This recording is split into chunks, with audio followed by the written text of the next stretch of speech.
Bismillahirrahmanirrahim. Assalamualaikum warahmatullahi wabarakatuh. Selamat siang teman-teman semuanya. Apa kabarnya? Semoga hari ini dalam kondisi sehat, tak kurang suatu apapun. Dan di kesempatan siang kali ini, saya selaku tim keperawatan jiwa mengucapkan minal aidin wal faidin, mohon maaf lahir batin, masih dalam suasana Syawal ya buat teman-teman semuanya yang beragama Muslim. Dan di kesempatan kali ini mungkin kemarin sudah kita ketemu di semester yang lalu di keperawatan jiwa 1 dan sekarang kita ketemu di keperawatan jiwa 2. Untuk pertemuan yang ketiga ini saya akan coba bahas tentang manajemen pasien gangguan jiwa, diantaranya isolasi sosial, harga diri rendah, dan defisit perawatan diri. Oke, baik. Langsung saja kita ke slide-slide berikutnya. Ya, sebagai latar belakang, saya akan angkat dulu permasalahan seputar isolasi sosial. Jadi menurut WHO, terdapat sekitar 35 juta orang terkena depresi, 60 juta yang terkena bipolar, ya, kemudian 21 juta terkena skizofren, serta 47,5 juta terkena demensia. Angka ini termasuk mencengangkan ya, karena memang di kurun waktu 2016, kurun waktu apalagi ke sini sudah 2020 ya, kemungkinan angka ini sudah sangat bertambah dan sudah sangat lebih banyak dibanding ketika WHO mengumumkan terakhir kali 2016 ini.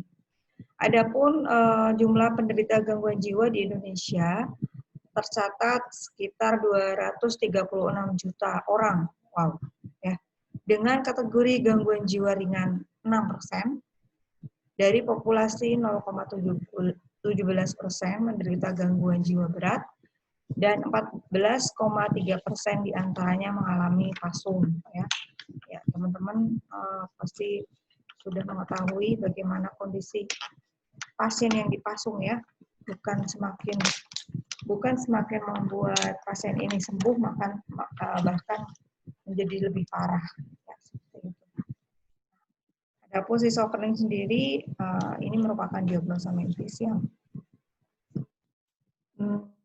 mau tidak mau ya kita harus belajar tentang skizofrenia, walaupun basic kita perawat. Ya. Skizofrenia adalah gangguan multifaktorial perkembangan saraf yang dipengaruhi oleh faktor genetik dari lingkungan serta ditandai dengan gejala positif dan negatif serta kognitif. Salah satu gejala negatif dari skizofrenia adalah dapat menyebabkan pasien mengalami gangguan fungsi sosial dan isolasi sosial. Di antaranya menarik diri. Nah, untuk kasus pasien gangguan jiwa yang mengalami isolasi sosial ini tergolong tinggi, yaitu sekitar 72%. Ini menurut Maramis 2009. Ya. Dan sekali lagi, angka ini pastinya akan semakin bertambah ya, seiring bertambahnya waktu, seiring bertambahnya permasalahan yang ada di dunia ini. Sebagai review, gangguan isolasi sosial yang pernah kita bahas di keperawatan jiwa sebelumnya, yaitu merupakan salah satu gejala negatif yang dimiliki pada pasien skizofren, digunakan oleh klien untuk menghindari orang lain karena pengalaman yang tidak menyenangkan dalam berhubungan dengan orang lain agar tidak terulang lagi. Ya. Jadi karena mereka sebagian besar pasien isolasi sosial itu mengalami trauma terhadap hubungan mereka dengan orang lain, dan itu dijadikan mereka alasan untuk tidak berhubungan sama sekali dengan orang lain.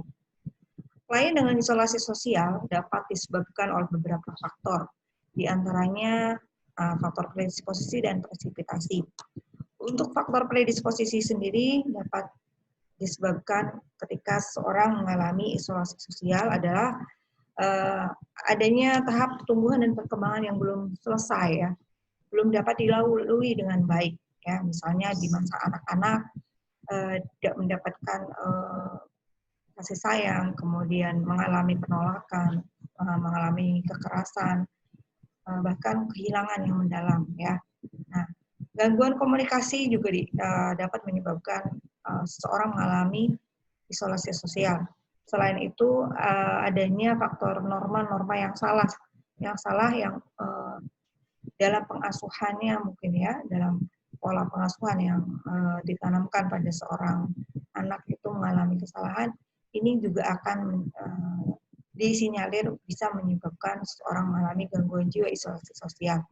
Berikutnya faktor biologis berupa gen yang diturunkan dari keluarga yang sebelumnya juga mengalami gangguan jiwa.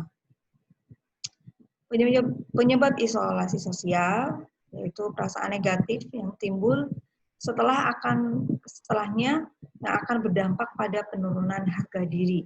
Kenapa penting sekali ya untuk seorang itu mengenali dirinya, mengenali konsep dirinya. Perasaan hilang kepercayaan diri, merasa gagal, mencapai keinginan, perasaan malu terhadap diri sendiri, perasaan bersalah terhadap diri sendiri, gangguan berhubungan sosial, merendahkan martabat, percaya diri, dan bisa mencederai diri sendiri. Ya, ini penelitian ISOS menurut Nanda 2012.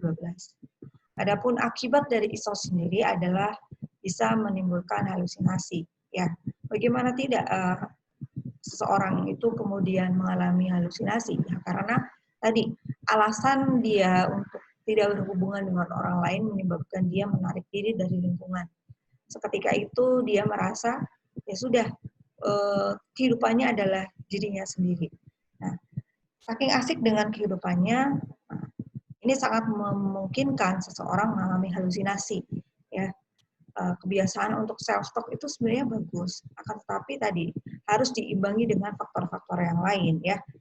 Jadi orang yang pendiam, orang yang cenderung menyendiri itu memang kalau tidak diimbangi dengan faktor yang lain itu kurang bagus ya. Artinya tetap harus seimbang antara kebutuhan pribadi dan kebutuhan bersosialisasi, itu sangat penting. Selain itu, akibat dari ISOS adalah resiko tinggi terhadap kekerasan, kemudian harga diri kronis. Resiko kekerasan ini awalnya bisa menyerang diri sendiri, ya. Dia berusaha merusak dirinya sendiri, bahkan mungkin ada percobaan bunuh diri. Akan tetapi ada juga yang kemudian bermanifestasi lain dengan cara merusak atau menyalahkan orang lain ya, melakukan kekerasan pada orang lain. Tak lain ini disebabkan karena perasaan minder yang dideritanya. Nah ini perasaan tidak berharga menyebabkan pasien semakin sulit dalam mengembangkan hubungan dengan orang lain. Ya, hal ini bisa menjadikan dia mengalami regresi atau kemunduran, mengalami penurunan aktivitas dan kurangnya perhatian terhadap penampilan diri. Bagaimana peran perawat untuk mengatasi masalah isolasi sosial ini? Nah, yang dibutuhkan adalah promotif, preventif, kuratif, dan rehabilitatif. Ya. Keempat peran perawat ini tidak bisa dilepaskan satu sama lain karena memang akan saling berhubungan. Perawat dituntut melakukan aktivitas pada 3 area utama, yaitu asuhan langsung berupa komunikasi terapeutik, kemudian penata laksanaan keperawatan. Peran promotif perawat berguna untuk meningkatkan dan memelihara kesehatan mental melalui penyuluhan dan pendidikan untuk klien dan keluarga. Sehingga diharapkan dengan ini yang sehat akan semakin sehat, yang belum sakit akan terhindar dari gangguan jiwa. Ya. Dari aspek preventif sendiri, peran perawat ini bertujuan untuk meningkatkan kesehatan mental dan mencegah isolasi sosial. Ini peran perawat menurut Yusuf 2015. Sebagai review lagi, untuk tentang respon sosial, kita bisa ingat ya, untuk respon adaptif, respon maladaptif ada di sini respon adaptifnya ada solitude, autonom, kebersamaan, dan saling ketergantungan. Semakin ke kanan berarti menunjukkan adanya respon yang maladaptif ya. Diawali dengan kesepian ya, menarik diri dari lingkungan, kemudian ketergantungan, sampai kemudian timbul tindakan manipulatif, impulsif, dan narkis. Teman-teman bisa buka kembali teorinya di pertemuan sebelumnya. Bagaimana proses terjadinya isolasi sosial? Nah, isolasi sosial disebabkan oleh perasaan tidak berharga yang dialami oleh klien dengan latar belakang yang penuh dengan permasalahan, ketegangan, kekecewaan, dan kecemasan. Adanya perasaan tidak berharga ini dapat menimbulkan klien makin sulit dalam mengembangkan hubungan dengan orang lain. Akibat lainnya adalah timbulnya isolasi sosial, mulai dari degresi, penurunan minat, aktivitas, dan kurang perhatian terhadap penampilan diri. Ya, jadi hati-hati kalau makin kucel, gitu ya, karena di rumah saja, ya jangan sampai ya seperti itu. Ya. Jadi kalau kita di rumah saja itu dalam rangka mentaati protokoler penanggulangan COVID ya. Nah, kalau isolasi sosial ini bukan karena itu ya. Oke. Klien semakin tenggelam dalam perjalanan terhadap penampilan dan tingkah laku serta masa lalu, serta tingkah laku yang tidak sesuai dengan kenyataan, sehingga berakibat pada halusinasi. Selanjutnya, pengkajian tanda yang mungkin muncul. Data objektif bisa kita lihat, pasien mengungkapkan perasaan sepi, tidak aman, bosan, ya, ketidakmampuan berkonsentrasi, dan perasaan bertolak. Ini semua perasaan yang diungkapkan pasien ya, jadi jangan sampai salah. Untuk data subjektif itu yang dirasakan atau yang diungkapkan pasien. Kemudian data objektif bisa terlihat oleh kita berupa tidak mau bicara pasiennya, banyak diam, menyendiri, ya, tidak mau berinteraksi, ya, terutama kalau di rumah sakit biasanya pasiennya itu tidak mudah untuk diajak TK gitu ya, dia lebih memilih untuk sendiri. Berikutnya penampilan umum ya, tampak sedih, kontak mata kurang, jadi kalau diajak bicara itu lebih banyak menunduk ya, tidak melihat mata perawat. Kemudian mukanya datar ya, datar itu seperti tidak berekspresi. Ketika melihat sesuatu dia lempeng gitu ya. Oke. Selanjutnya mekanisme coping yang digunakan bisa berupa proyeksi, splitting, dan merendahkan orang lain. Ini adalah mekanisme coping yang sering digunakan pasien menarik diri ya, dengan cara memindahkan dorongan, impuls emosional agar dapat diterima orang lain, jadi caper gitu ya, cari perhatian biasanya. Kemudian splitting ini menganggap semuanya itu buruk atau sebaliknya baik gitu. Jadi kesalahan dalam penilaian. Kemudian coping yang terakhir biasanya yang dilakukan pasien ISOS adalah merendahkan orang lain. Padahal sebenarnya dia sendiri yang merasa rendah diri. Tapi karena tadi ada proses proyeksi juga, akhirnya dia menyalahkan orang lain. Selanjutnya konsep asuhan keperawatan. Nah, untuk pengkajian keperawatan ini berlaku untuk semuanya ya, tidak hanya pasien dengan isolasi sosial, tapi juga HDR dan DPD. Ya. Dimulai dari identitas, alasan masuk, faktor predisposisi, fisik, psikososial, semua kita identifikasi agar kita mendapatkan benang merah bagaimana proses gangguan jiwa yang dialami pasien. Selanjutnya untuk data psikososial ini yang paling banyak, nantinya teman-teman bisa melengkapinya ya, bagaimana genogramnya, dia tinggal dengan siapa.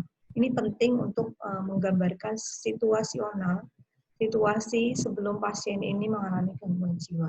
Ya, bisa kita lacak dari keterangan keluarga. Kemudian konsep diri diantaranya citra tubuh, identitas, peran, ideal diri, harga diri.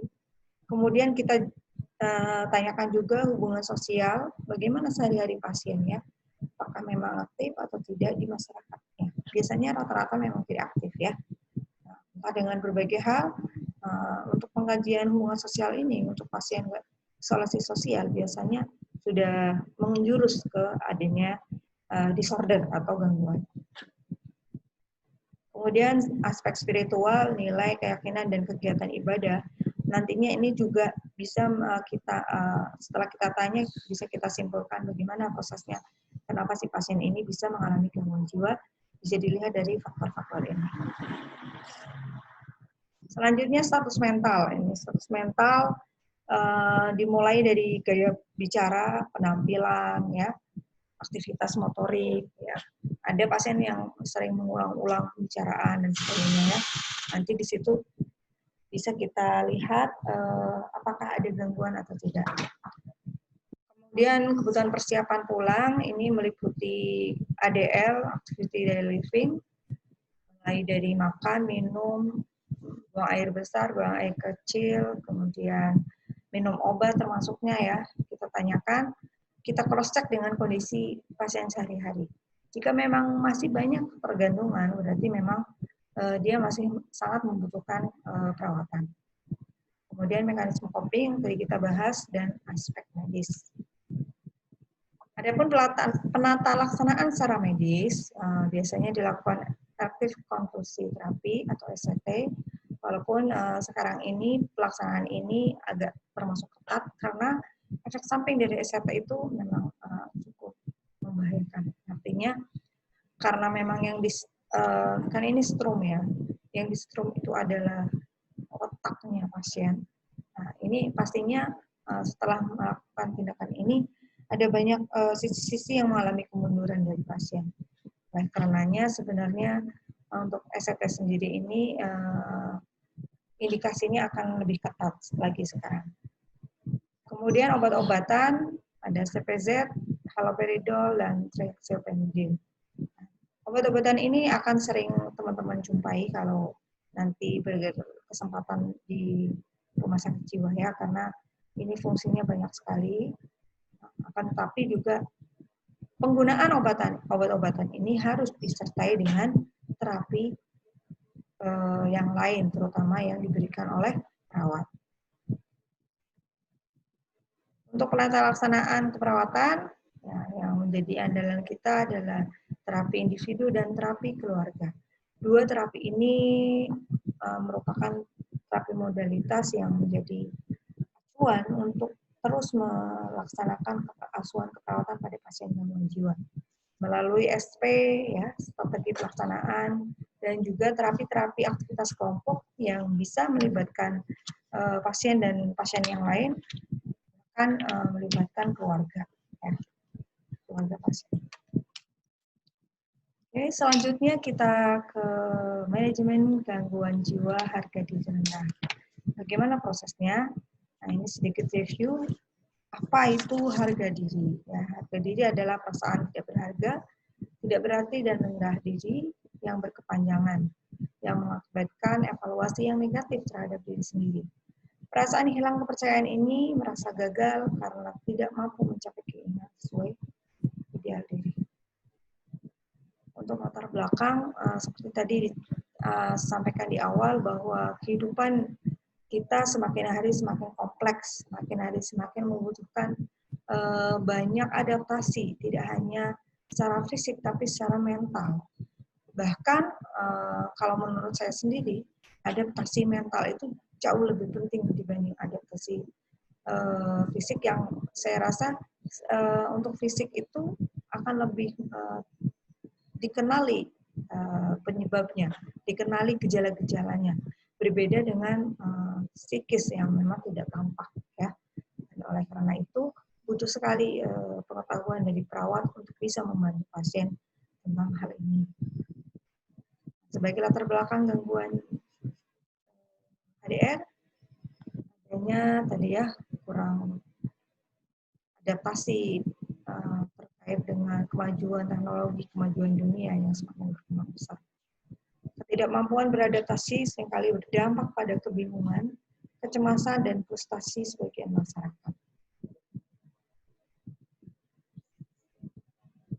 Berikutnya, salah satu gangguan jiwa yang dialami seorang adalah gangguan konsep diri ini. Jika gangguan jiwa ini tidak segera teratasi, maka akan disinyalir menjadi penyebab gangguan jiwa yang lebih parah. Beberapa tanda-tanda HDR, diantaranya rasa bersalah terhadap diri sendiri, merendahkan martabat diri sendiri, merasa tidak mampu, gangguan hubungan sosial, menarik diri, percaya diri kurang atau kurang sampai mencintai diri. Selanjutnya, pengkajian pada pasien HDR, ini hanya sifatnya review dan juga penekanan ya. Evaluasi terhadap kemampuan diri, terhadap peristiwa atau situasi, perilaku bimbang yang biasanya muncul, bagaimana, kemudian perilaku asertif, secara verbal melaporkan tantangan situasional saat ini terhadap perawat, verbalisasi meniadakan diri, harga diri rendah, ekspresi ketidakwajaran dan ketidakberdayaan. Ya. Verbalisasi dari ungkapan pasien mengatakan bahwa dia udah nggak ada dan sebagainya. Ini hati-hati sekali karena ini merupakan batasan karakteristik dari pasien isolasi sosial. Kemudian faktor yang berhubungan terhadap gangguan isolasi sosial tak lain adalah beberapa faktor yang memang masih menjadi fokus untuk konsep diri ya. Berikut faktor yang berhubungan yaitu perilaku tidak selaras dengan nilai, perubahan perkembangan, gangguan citra tubuh, kegagalan fungsional, kurang penghargaan, kenangan, kehilangan, penolakan, dan perubahan sosial. Untuk tujuan dan kriteria hasil dari gangguan harga diri ini, body image disturbed, coping, ineffective, personal identity disturbed, dan health behavior risk, dan self-esteem situasional.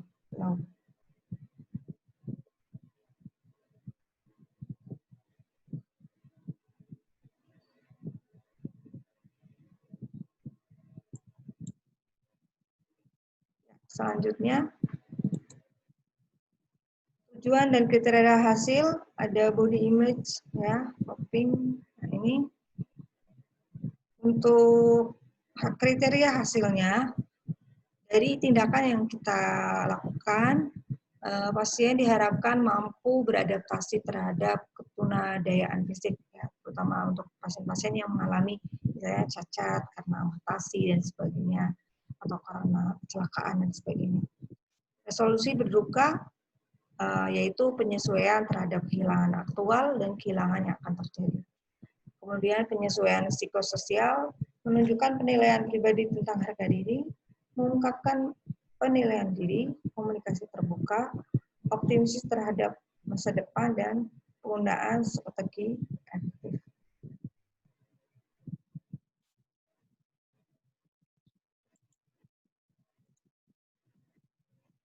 Intervensi self-esteem engagement.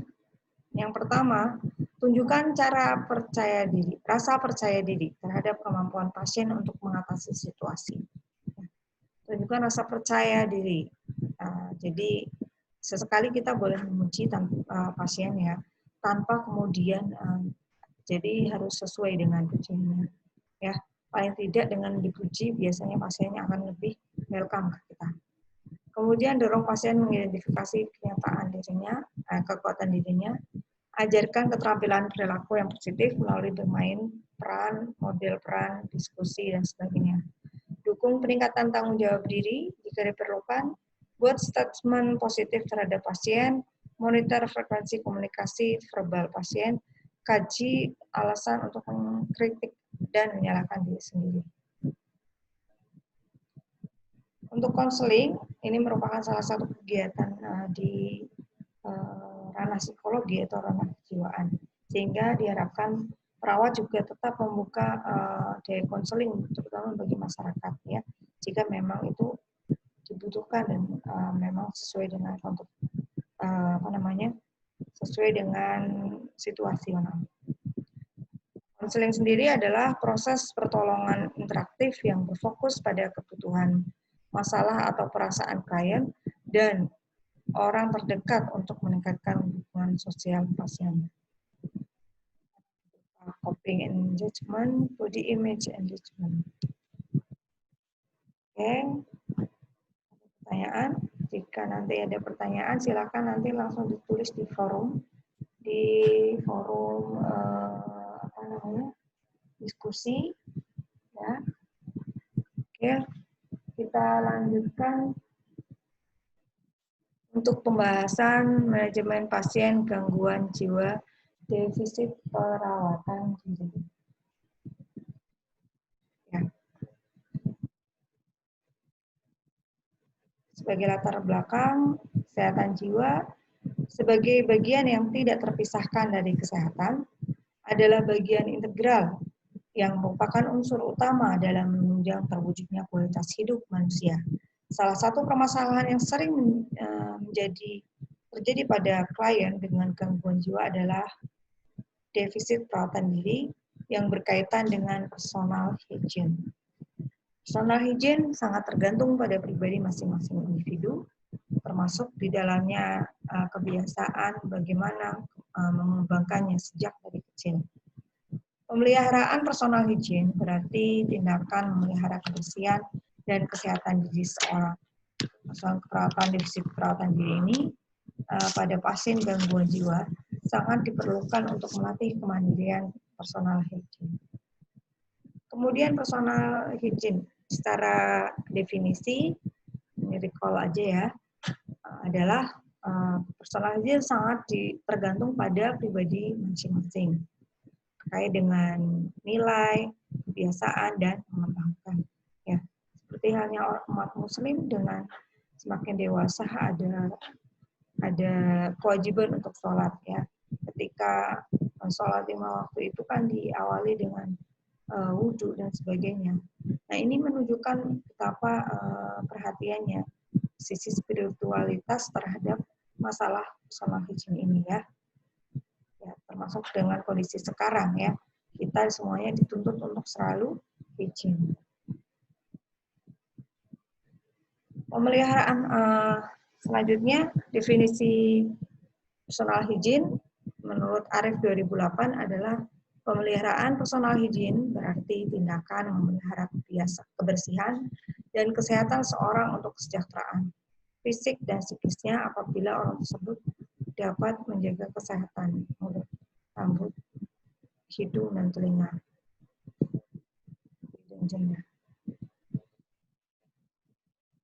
dan kuku, genitalia, serta kebersihan dan kerapian pakaian. Ini juga menjadi sorotan ya, bagaimana memperhatikan terkait dengan kebersihan tubuh pasien. Untuk pengkajiannya, format pengkajian meliputi aspek identitas klien, alasan masuk, faktor predisposisi, faktor presipitasi, psikososial, dan lingkungan sama ya, hampir sama dengan pengkajian-pengkajian pola yang gangguan yang lain.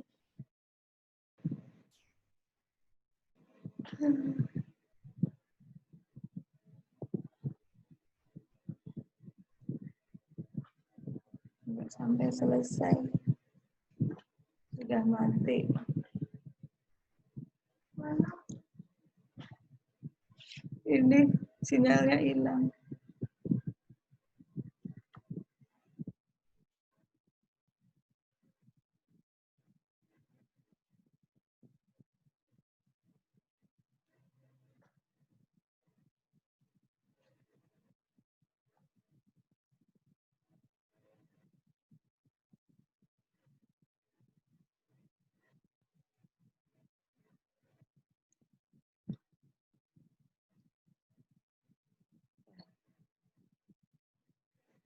Lanjut untuk pengkajian selanjutnya